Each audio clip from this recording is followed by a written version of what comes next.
Greetings from Terry D-Lab.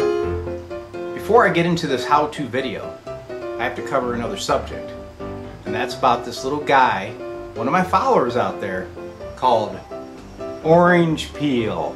Even though he doesn't know how to spell peel, he uses threes. I don't know what the deal is with this guy. However, he's been kind of antagonizing D-Lab. I've been playing it off. I've been being cool about it. But he was like ragging on me about my ham radio shirts. That hurts, okay? And he got in there and said, you should be fixing solid state stuff there, D-Lab, instead of tube stuff. So I thought, all right, Orange Peel, I'm gonna do some solid state stuff and see if I can get at you the way you're trying to get at me.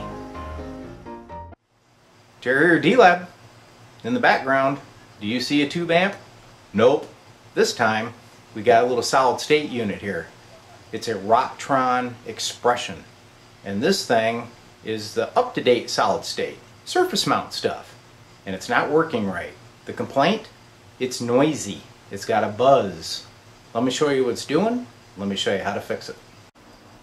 So here she is, the Xpression rack mount guitar effect device. Lots of surface mount stuff on the old circus board. Let's turn it on and see what it does. So she's booting up.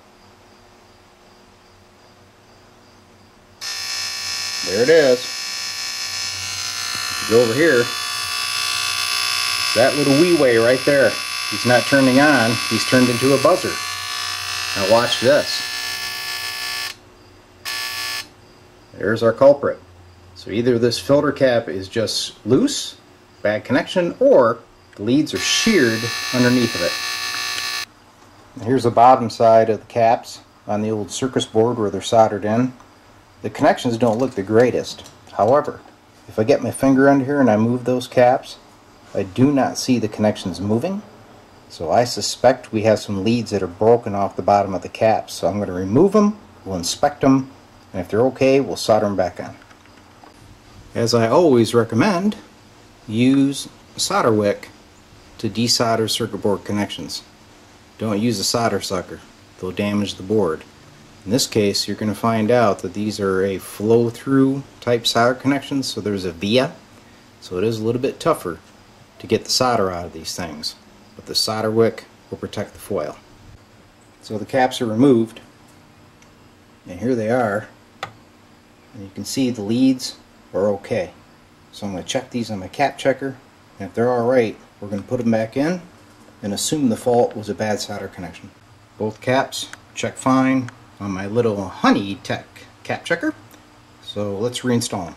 Caps are soldered back in. Let's fire it up. There she goes.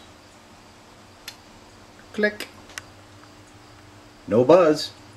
Next I'll put a signal through it, make sure it works, but we should be good to go. Audio generator's hooked up. It's my input here. You can take your functions. You can hear it doing its thing.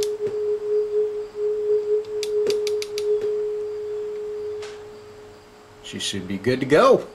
Working good, no more buzz. So before I put her back together, I'm going to put a little bit of adhesive between these caps, holding down to the board. These things are exposed to a lot of vibration, so it's always a good idea after you do any work, glue them back down. Alright, so that's a wrap. Now you may think, man, that was pretty easy. You knew exactly where to go.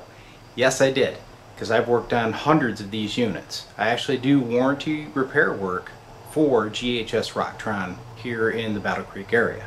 So if you send one in, I'm probably the guy that worked on it.